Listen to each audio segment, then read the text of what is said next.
It is playoff time in the NBA and NHL. This is episode 141 of The Next Best Bet. I'm Jake Higgins with Brett Levy. As always, we have a jam-packed episode with some NBA, NHL playoffs, like I told you. Maybe some future bets, Brett, but let's talk about episode 140 before we get into that. You and I both won our pick of the pod, Levy Lock, so you still have that one-game lead. But overall, it wasn't a fantastic week, really, for either of us. No, it wasn't our best week, Higgins, but you know what? We always say if there's one pick we gotta win, it's gotta be our lock. It's gotta be our pick of the pod. So at least we came home in what we were most confident in and what we were telling our listeners we were most confident in. So uh, you can't win them all, but at least we're right about what to be confident on. So that feels a little bit better. Absolutely, and both of our picks were baseball picks as well, so that improves our already strong baseball record. Let's take a look at our Beginner's Boulevard, though, Brett, because this is a different term that might get used for a pick of the pod or a Levy lock. It's called the nap. I mean, just sleep on it. It's that strong of a pick. You don't have to worry about it. It's similar to a lock in this sense. It's what a handicapper suggests that bet on any daily card. So, I mean, I'm napping on this. Most people are sleeping on this pick. I like the line. I like the value. I see it as a lock. That's how I interpret a nap. All right. Well, yeah, I'd never heard this term before the rundown today, Higgins. So you're teaching me something, keeping me hip with the lingo. So thank you for keeping me up with today's youths. These two no, youths. no Two worries. youths. Let's jump into the NBA though, Brett. Some futures to talk about here. I don't think there's a nap in here, but the Eastern Conference, we have the Nets at plus 100 to be the favorite to come out of the East. And in the Western Conference, the Lakers are the favorite at plus 210. Now, the Lakers, Brett, are in a playoff game. What do you think about those Western Conference odds? Yeah, so I guess we should probably explain the way the playing games work a little bit just so everyone knows. So the 7 and the 8 play, the winner gets the 7 seed. The loser plays the winner of the 9-10 game. So it's a double elimination if you're in the 7-8 seed. It's you have to win 2 to get in if you're the 9-10 seed. So the Lakers only need to win 1 to really make the playoffs, right, Higgins? And I think this is simply saying when healthy, who do we trust to come out of the West? And honestly, there's not a better three at the top of any lineup than LeBron James, Anthony Davis, and Andre Drummond. You add Schroeder to that lineup when healthy, Kuzma off the bench, Talon Horton Tucker off the bench, Caruso, we've seen play well in the postseason in the past, Montrezl Harrell as well. So the Lakers are extremely talented when healthy. And unlike some of these other teams like the Nuggets, who, lost Jamal Murray for the year, lost other pieces for the year, the Lakers guys are all expected to be back for the postseason. So it makes a lot of sense. I'm not betting on the Western Conference because I can't trust any of these teams to be healthy, Higgins. The Lakers with LeBron's ankle, the Clippers with Kawhi and Paul George's history, the Utah Jazz, Donovan Mitchell's ankle. So there's a lot of ankles to look at. I guess if I'm going to pick one team in the West, maybe I like the Mavericks at plus 2,000 just because plus 2,000 and I get one of the 5 best players in the world. Okay, I'll sign up for that. But you're right. I'm not taking any of these.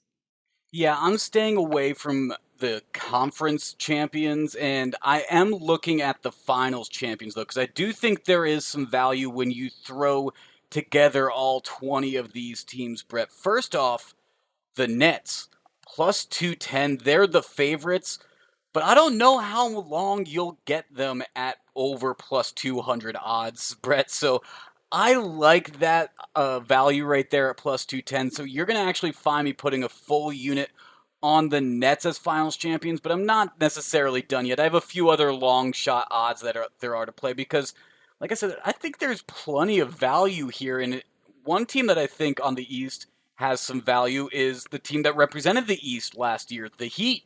I mean, they were able to do it last year. The team is largely the same again this year. Who's to say they get hot at the right time again, maybe make another push? That's why I'm putting a half unit on them at plus 3,400. So that's a half unit on the Heat at plus 3,400 and 1 unit on the Nets at plus 210. Yeah, okay, fair enough, Higgins. Well, like you, I believe the champion is coming out of the East as well this year. It's crazy to think all these years we've said the West is the dominant conference, and now we've got the Nets.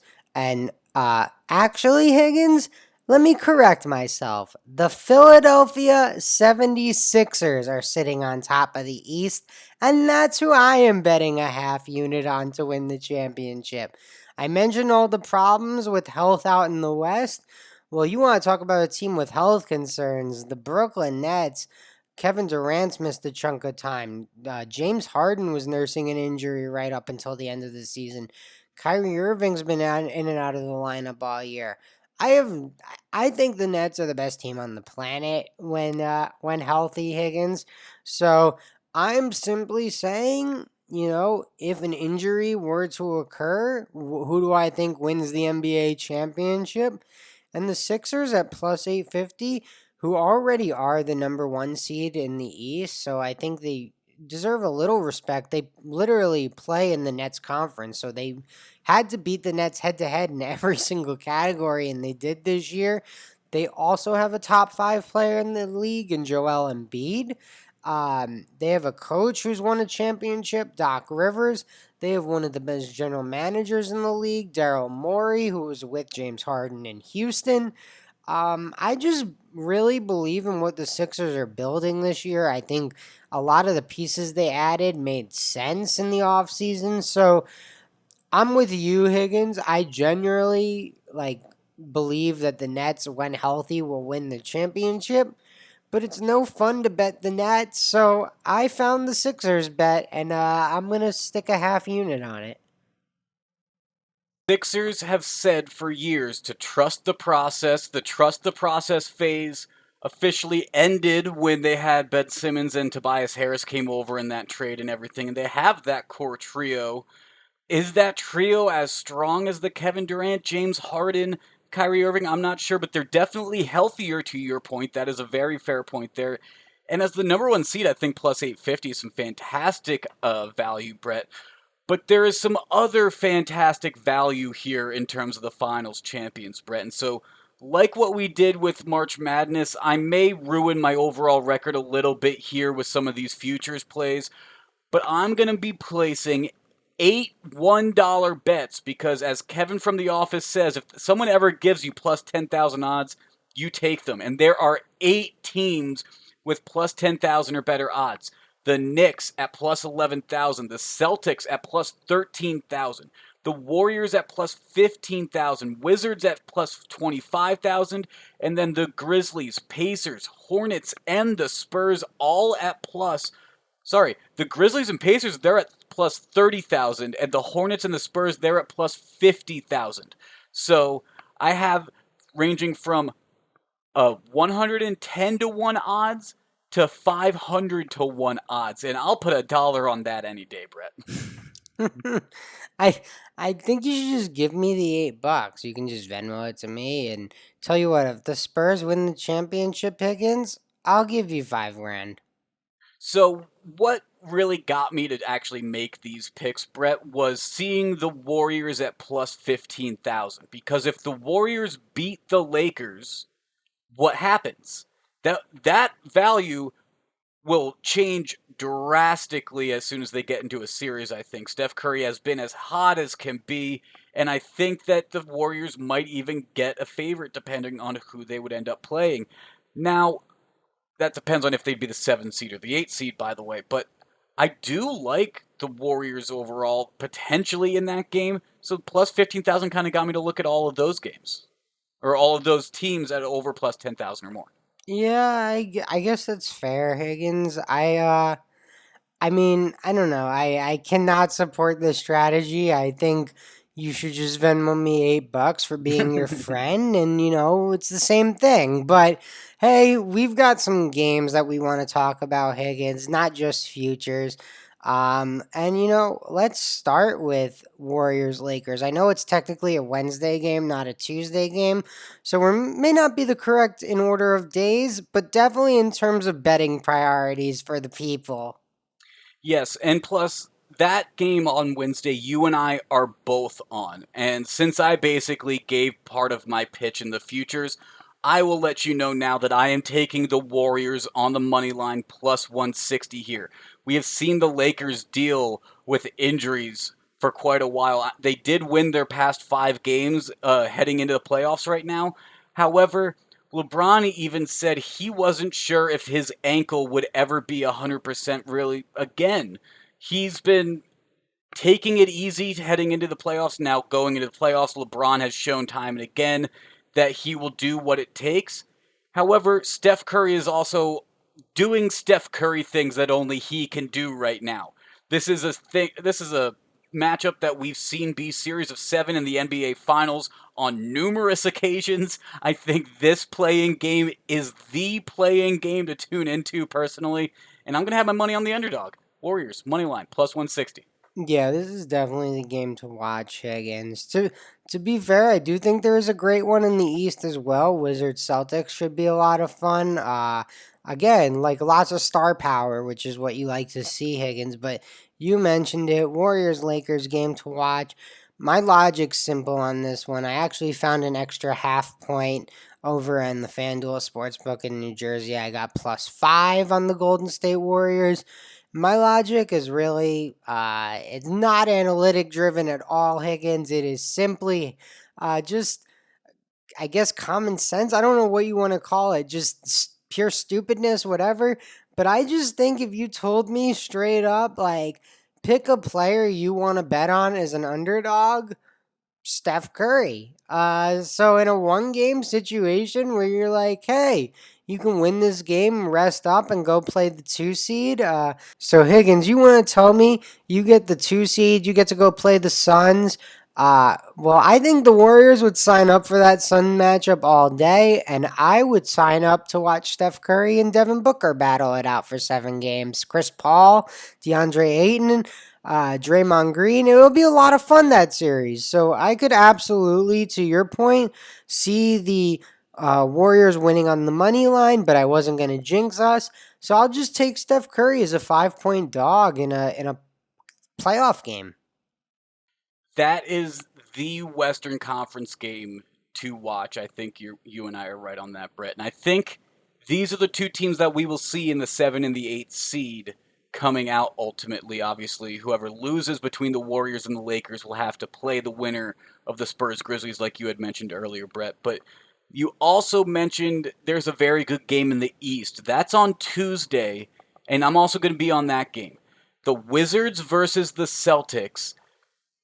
Russell Westbrook and Bradley Beal seem to be on a mission. They seem like they may have been disrespected or something. I don't know what their personal feelings are right now, but they have been playing lights out recently, and I love the edge and the chip on the shoulder of the Wizards right now. So give me a Washington team that's playing for something against a Boston team that's really been kind of underwhelming in many aspects this season. They did have some injuries, they did have some locker room trouble. There were rumors around Brad Stevens and everything.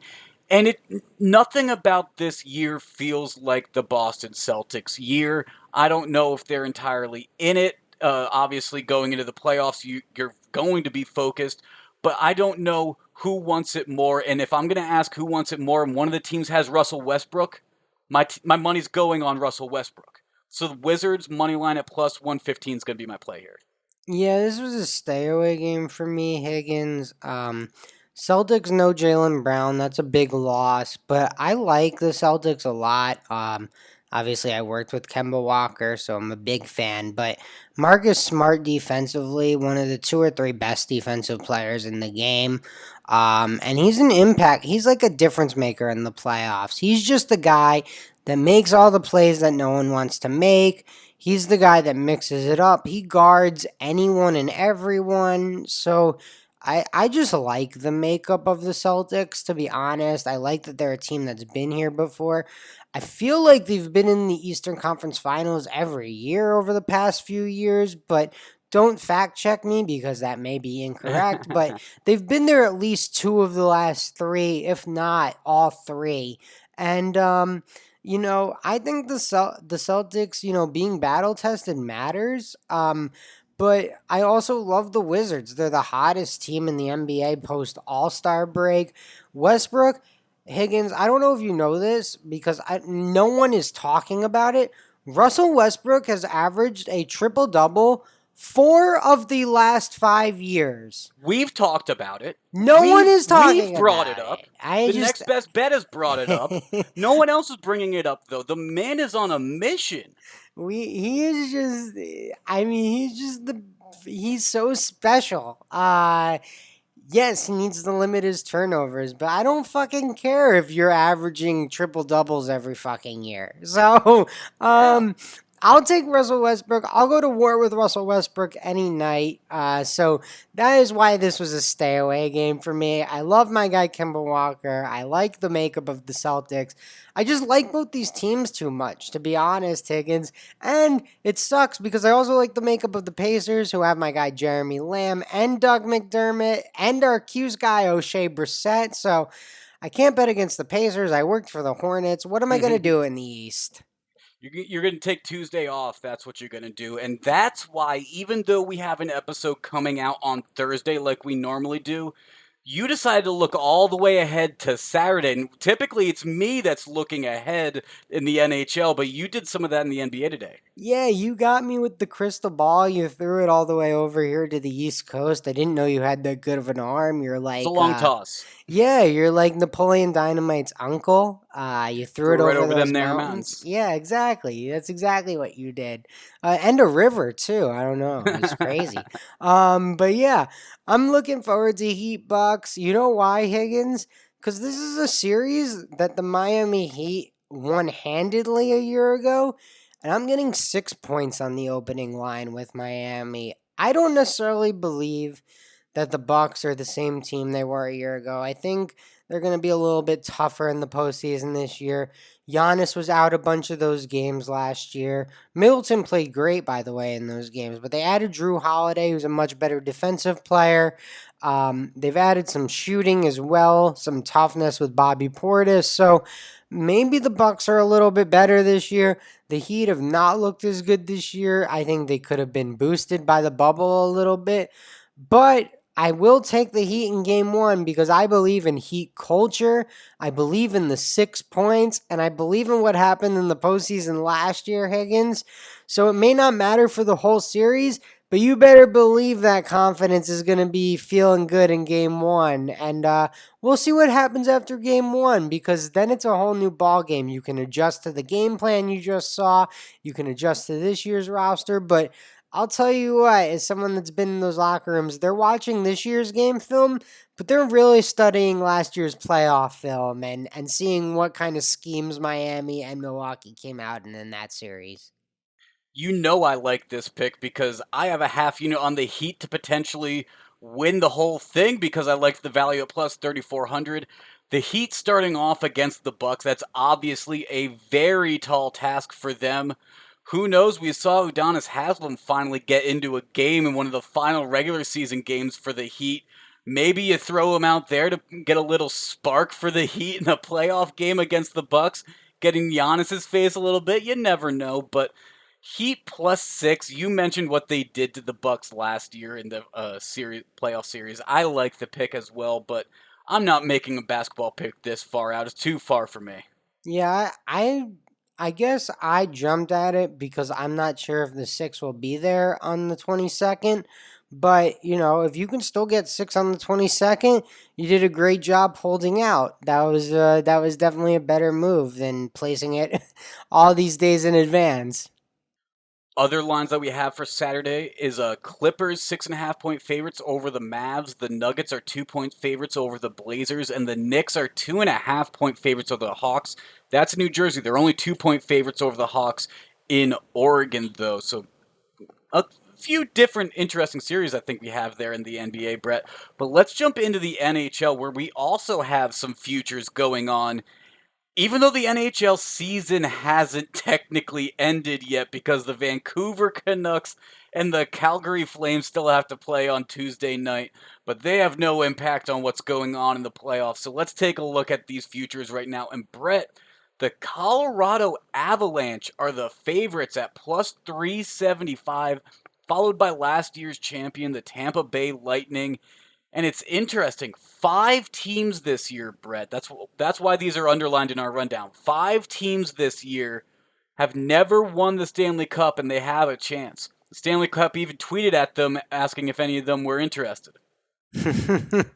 Well, I like that, Higgins. And actually, your odds are different than mine because in New Jersey at plus 650, I get the Maple Leafs as the second highest odds. And I'm actually taking that at a half unit. And Higgins, here is why. Because the way the playoffs are structured this year, the North Division just beats up on itself until the Western Conference Finals. So I'm saying the Maple Leafs have a 1 in 4 shot of getting to the Western Conference Finals, but I really believe they're the only team that has a shot to make it out of the North. So I'm really just skipping ahead to the Western Conference Finals and getting plus 650 odds to make the Stanley Cup Finals, and then I can hedge my way out. So this is simply a take the winner of the North now bet. And I don't really believe in the Maple Leafs, I guess. I've kind of bet against them all year. But they're going to win the North, Higgins, and that gets you to the Western Conference Finals. Toronto fans are probably screaming at you saying you're making a mistake, because history says Toronto does not do well in a playoff scenario. But Brett, I'm more interested with the fact you said that the Maple Leafs are the second favorite in the Stanley Cup on the East. So the Lightning are in Oregon at plus 500. Where are the Lightning on your list? Are they third? So yeah, Higgins, they were just plus 750 over on FanDuel. But I believe the reason that was is kind of what I laid out, where I mean, let's just face it. Toronto is light years better than Edmonton. They're light years better than Winnipeg this year. Winnipeg was a team I liked last year, went out early in the postseason, so that was a bad bet. And they're much better than the Canadians as well. So I really think they have the easiest path to the conference finals, and anything can happen in hockey. We've seen underdogs upset, eights upset ones. Excuse me. I don't know why I was saying underdogs upset favorites. Like eights upset ones, big upsets. In the first round. So anything can happen in the postseason. But I think when you have a path that it lines up like this for Toronto, it's a dream. It really is. And Brett, I'm on the West Coast in terms of my Stanley Cup champion future that I'm picking. I'm going with the team that surprised everyone a few years ago in their inaugural season, making it all the way to the Stanley Cup Finals. Didn't win it, but Vegas was damn close. And at plus 850, I love their odds. They're the second favorite out of the West behind the Avalanche, who are the overall favorites. And frankly, I think the Golden Knights at plus 850 is fantastic value for being the second favorite, considering the fact that the Avalanche and Vegas, they're in the same conference, or not just the same conference, they're in the same division. Well, they tied with the league leading 82 points. Vegas had one more win than Colorado did. Colorado just had the tiebreaker to get the number one overall seed. So they get the easy route of playing the Blues instead of playing the Wild. I think the Golden Knight will still get through the Wild, and then it's going to be a face-off between them and the Avalanche. Whoever wins that matchup should beat the North, I think, in that Western Conference Final that you're mentioning, that the Maple Leafs are participating in. So both of us going kind of with the Western Conference theme here, but I really like the Golden Knights as a Western Division team coming out. I think they're being disrespected as a 2 seed and being overlooked a little bit. Higgins, you hit the nail on the head. I want no part of the Avalanche Golden Knights series. I want no part of that. Why would I want to bet on that? Anyone could win that. I want the Because with Maple uncertainty Leafs. comes value. With the uncertainty comes the value. The Maple Leafs are just cruising. We'll say, hey, see you guys in the Western Conference Finals. Well, we'll see how that goes. We'll see how it goes. We have some games on Tuesday and Wednesday, Brett, that we're looking at. Now, I did not have any picks this weekend in NHL. I've kind of let the NHL just wrap itself up at preparing for the playoffs because there was, frankly, a lot of sloppy play going on, and it wasn't very indicative of how against the puck line was looking for the season and everything else. So I stayed away from those scrub games. But on Tuesday, there are two games that I like. I don't have a winner in either one of them. I can tell you, though, I'm picking the over in both of them because, Brett, over 5.5 with plus value has been a theme for us on the next best bet. We've talked about it before, and in the New York Islanders versus the Pittsburgh Penguins game, the over 5.5 is at plus 120, and I absolutely love that. When you look at game one, was a 4-3 game. You look at their regular season series, and 1, 2, 3, 4 of their 8 regular season games were would have hit this over. So it's a 50-50 shot at least plus 120 right there with the odds. I love that value, so give me the over in this game. Higgins, we were talking about Sorokin a year ago at this point, coming over from Russia or the KHL. He might not have been on one of the Russian teams. He could have been in one of the other countries. But either way, coming over from Russia, the Russian goaltender, and now he is up 1-0 in a playoff series going into game two. I don't know if I have believe in that's going to play a huge factor in the over under, but I do believe this, Higgins. I believe the Islanders' strength is their goaltending and defense, and their weakness is their scoring. So, even at that 5.5 at plus money, which you and I like so much, it was not enough for me to pull the trigger because I just believe the Islanders are so defensive heavy. But I can't deny it. I do love the plus money on the over 5.5. It's one of my favorite bets. You're spot on there. Well, game one was fast and physical, Brett. To your point about the Islanders' defense, they laid 72 hits on the Penguins' offensive players.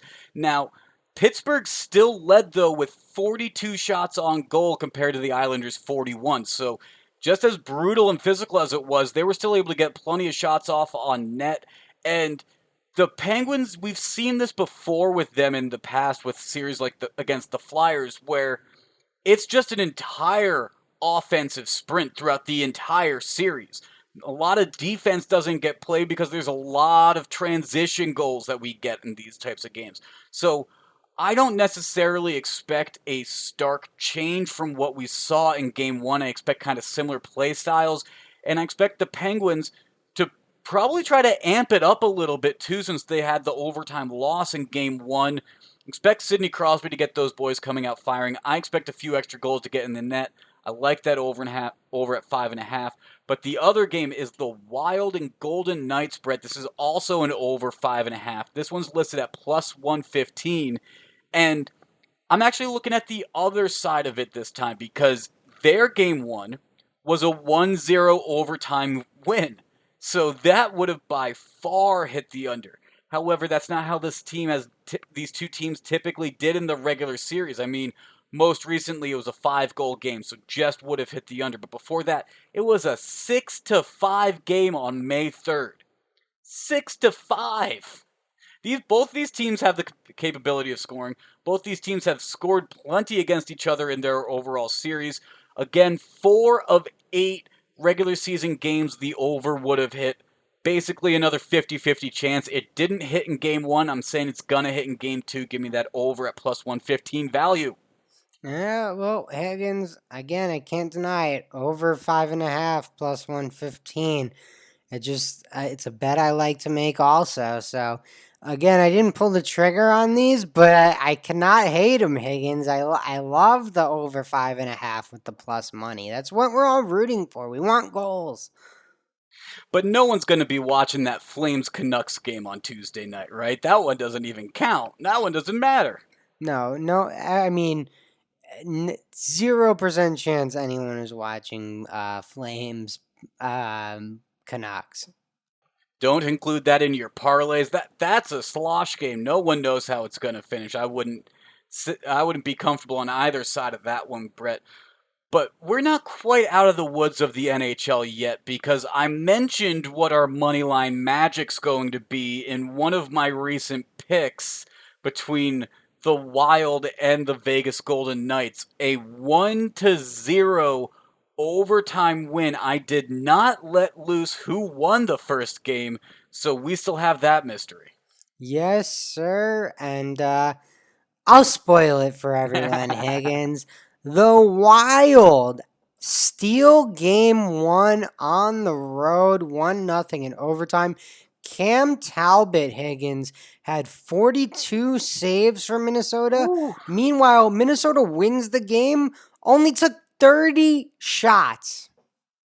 Yeah, if you look at this game, Brett, Joel Eriksson gets the number one star because obviously, if you put a puck in the back of the net, you deserve the top star. The second star is Marc Andre Fleury, the losing goaltender. The third star is Cam Talbot with his 42 goals. Why does the losing goaltender get to go above Cam Talbot there? Yeah, so I mean, I guess, yeah. I don't know. Why would the losing goaltender be the second star? Just so that the losing team gets honored, I guess, in the middle? I don't. He must have made some spectacular saves to get it, but Brett, like I said, Joel Eriksson, he's really the name that we got to be praising here because he was able to get one past Marc Andre Fleury in overtime for the Wild, parked in front of the net, and you know what they say? Good things happen when you get the puck in the front of the net, cleaning up the trash, as they say. Absolutely. It was actually, I mean, I can't confirm this, right? But it looked like it was an off target pass that found Ericsson's stick, and Ericsson put it in the back of the net, Higgins. So a big win for the Wild. But Higgins, over the weekend, the NHL playoffs, 3 of the 4 games went to overtime. Also, 3 of the 4 were won by road teams, but none bigger than the Wild stealing game one from Vegas. They were about 190 pregame and about minus 240 for the series pregame. Vegas currently minus 108, Minnesota minus 114. Minnesota now the favorites in the series, Higgins. Yeah, I didn't want to give it away, but this is actually why my future with the Golden Knights is sitting at plus 850 values because they're already down a game in their opening series as opposed to some of the other teams that were playing their opening game on Monday night as we are recording this, Brett. But yeah, the Wild, a big surprise grabbing that win, starting off that series strong. Yeah, definitely a big shock. I don't think anyone expected the Wild to come in game one and win a 1-0 goalie game in Vegas. Yes, Brett. And before we get out of here, we're going to have some MLB picks for Thursday as well. But today's podcast is presented by Podgo. Podgo is the easiest way for you to monetize your podcast, providing podcasters with a flat rate for ad space so you always know how much you get when you include an ad from Podgo. Apply today to become a member and immediately be connected with advertisers that fit your audience. That's podgo.co at podgo.co. And be sure to add our podcast, The Next Best Bet, and how did you hear about our podcast, or how did you hear about Podgo section of the application. Now, jumping into the MLB, Brett, we have a loaded slate of games on Tuesday night. Specifically, we have 14 games to pick from. Where should we even start? Oh, I don't know, Higgins. I guess we should start with the first game, Giants at Reds. Why not? All right, so the Giants at Reds here, Brett. The Giants are on the road plus 110 underdogs on the money line. They're plus 1.5 on the run line as well. But this raises a little bit of a flag to me because if you look at who's supposed to potentially be on the mound, Brett, we have Anthony DeSclafani for the Giants and Luis Castillo for the Reds. Now, Luis Castillo, who was hoping to have a breakout season, and a lot of people expected to potentially have a strong season for the Reds, has really suffered at the beginning of this season. He's 1-7 on the year, an ERA of 7.71, a WHIP north of 1.75. Meanwhile, you have DeSclafani, who has a 3-1 record, an ERA of 2.14. Give me the Giants in this scenario. Are you kidding me? It's night and day with these two pitchers' stats. Now, I am going to lock this in with the listed pitchers that I am seeing here because I am worried that this might change. And if it does change, then I'm not as confident on that pick. I'm going off of these probable pitchers. So give me the Giants money line at plus 110 with DeSclafani and Castillo locked in as the pitchers in the duel. See, it's so funny, Higgins, because Anthony DeSclafani was a former Reds pitcher. So, Yes, he like, was. there are plenty of numbers for us to go back to and see how he pitched in the small park in Cincinnati, and he was not great there. So, I like you saw the line. I looked at it. I was like, "Ooh, Reds. Giants as dogs at Cincinnati." I was like, "Ooh, that's pretty enticing." I was like, Desclafani's pitched well this year. I just don't know if I could trust him in the small park. Now, you bringing up that DeSclafani was not that strong during his time with the Reds in their home park, you're right. Makes me curious of this over under because if Luis Castillo's ERA is at like a 7.71 and this over under sitting at an 8.5, doesn't sound like there has to be much work done on the other side potentially. You know what? Higgins, you may be talking me into this over 8.5. I could absolutely see that hitting. I think to your point though, Desclafani's pitched really well. So maybe you do have to take a little bit of a step back and be like, well, it is 2021. There are tons of strikeouts this year. Pitchers look better than ever, so maybe he's figured something out. Although, to the same point, you have to be worried about Luis Castillo, and his ERA would suggest that that 8.5 is in play no matter who is on the other side. It really is. I mean, I would love for the over to hit even though I'm not on it because I like the bats with the Giants a little bit more personally. I like the crew they have building around Yaz, not Junior, grandson Yaz, I guess you call him. But Brett, let's go into some of these other games because we have some other West Coast games to talk about, don't we? Definitely. I'm going to find myself on the Astros Athletics game. Right now, it looks like Christian Javier versus Sean Manaea. And honestly, Higgins, I just think Houston plus money on the money line here. So I get him at plus 105 right now with those projected starters. I'm gonna just take that. I don't really necessarily think it's the greatest bet in the world. I think Sean Manaea is a good pitcher. I think the A's are a good team, but I do think the Astros plus money versus the A's. I'm gonna take that every time, just because I think the Astros are a little bit better of a baseball team, top to bottom, than Oakland. Also, traveling to California compared to playing in Texas, the fan aspect not going to be having full capacity in Oakland like you do in Houston necessarily. So, the impact that might have, who knows? But you're not going to hear as many trash cans, which Houston obviously did not like when they went to the Yankee Stadium. Yeah, no, it was loud in Yankee Stadium. But Altuve did eventually go deep in that series as well. So, a little retribution for him as well. Absolutely. Sticking on the West Coast, Brett, the Cleveland Indians travel to the Los Angeles Angels. They're starting a series together, and we're going to have Zach Plesac on the mound versus Andrew Haney. And Plesac has really pitched fantastic in his past two outings. Both of them, he went 8 innings, Granted, he got a loss in one of them, but it was when Wade Miley threw a no-hitter against him. It's really not Plesac's fault at all. Then he threw an 8-inning gem against the Seattle Mariners where he allowed 2 runs, still picked up the win, though. I see them necessarily getting a win again. I mean, the Angels have not been an incredibly strong team this year. They're not even winning above 500 while they're at home. They're 8-9 at home so far this season.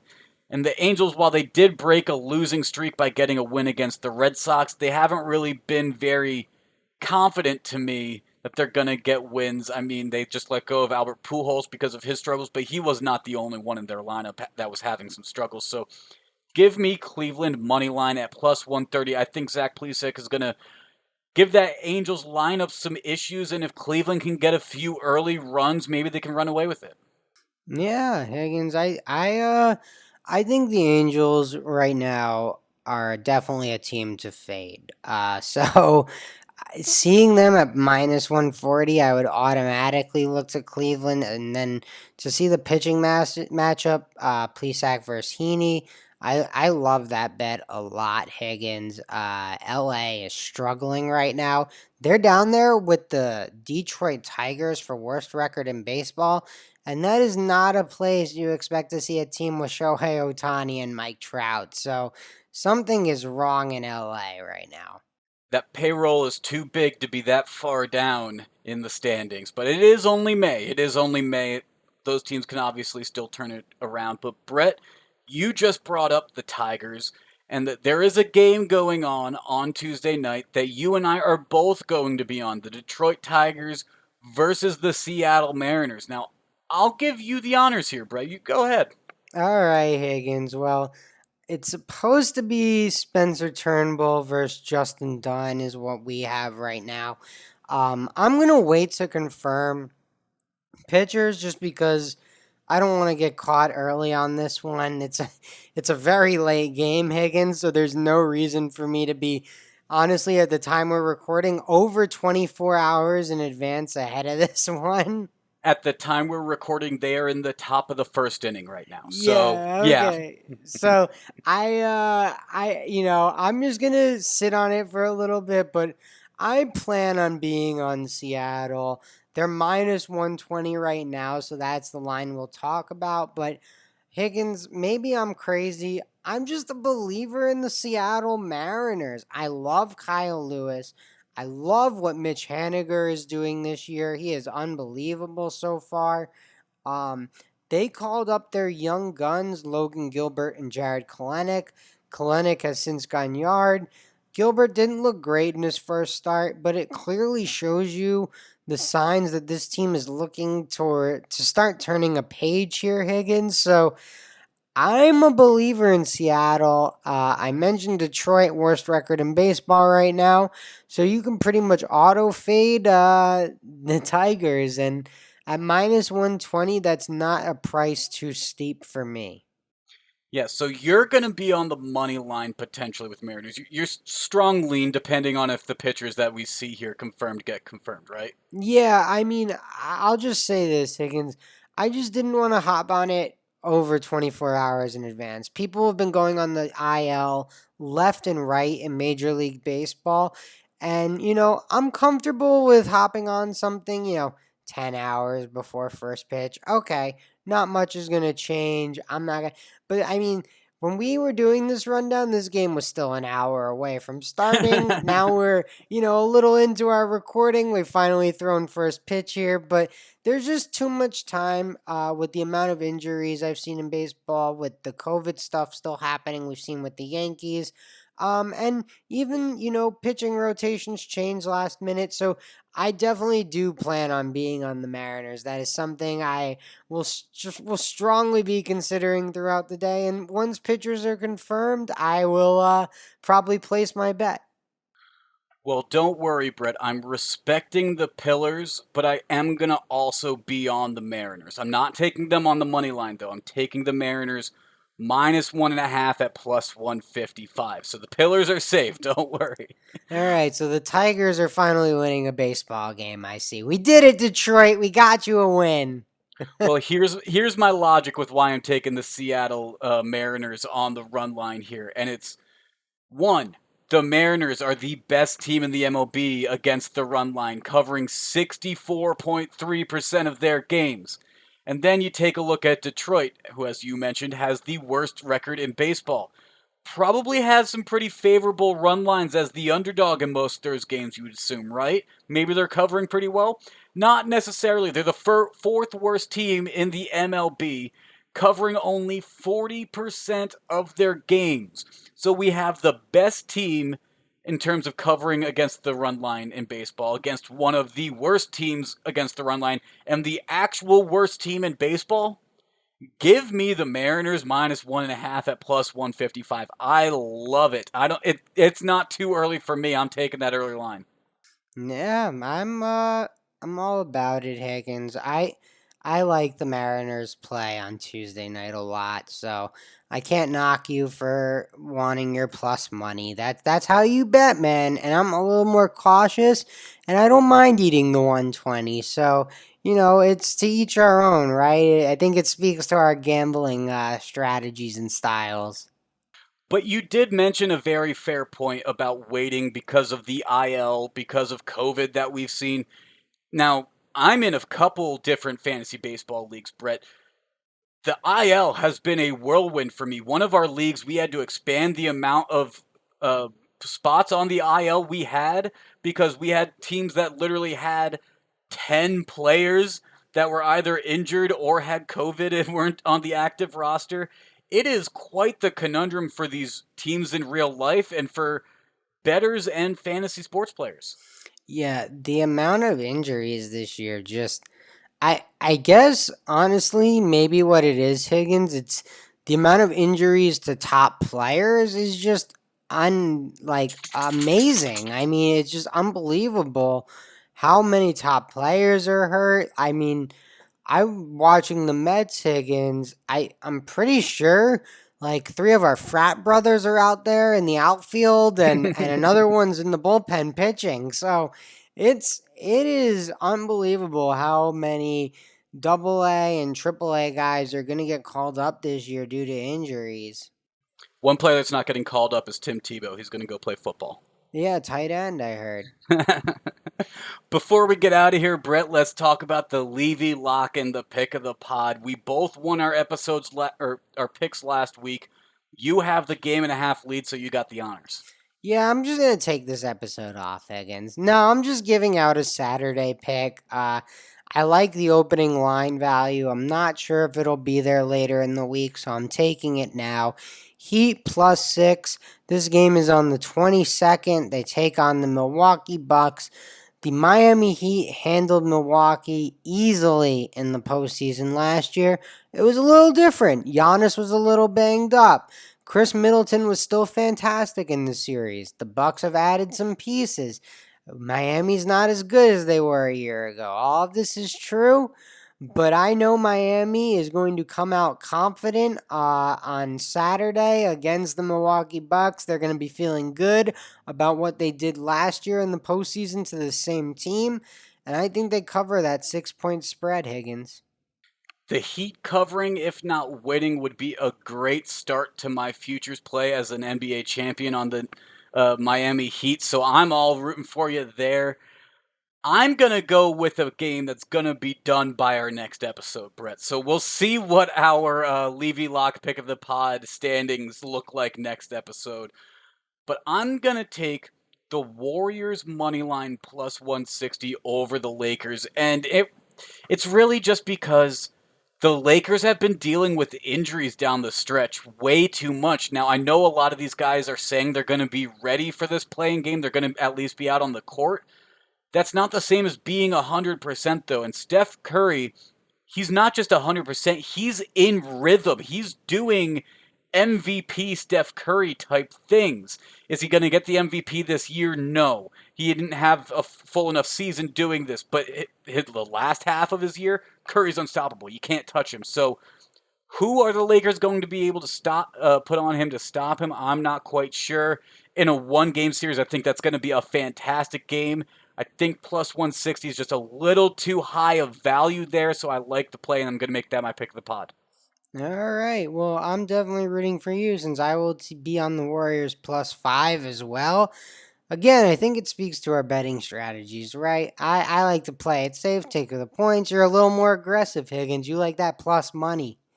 I don't want to give the juice or the vig. I don't want to give the book anything. We're trying to beat the book here. We're trying to beat them. I don't want to give them a dang thing. Well, I'm like, call me Tony Snell, baby. 50-59. My man Tony Snell, first player ever to shoot 50% from the field, 50% from three, 100% from the free throw line. I'm just hoping to be 53% from the field. That's good enough for me, Higgins. Okay, okay. Make sure to follow us on social media at NBB Pod on Twitter, at Next Best Bet on Instagram, and the Next Best Bet Facebook page and YouTube channel, where we'll have some picks between this episode and our next one on Thursday morning. This has been episode 141 of the Next Best Bet. For Brett, I'm Jake. We'll talk to you again on Thursday.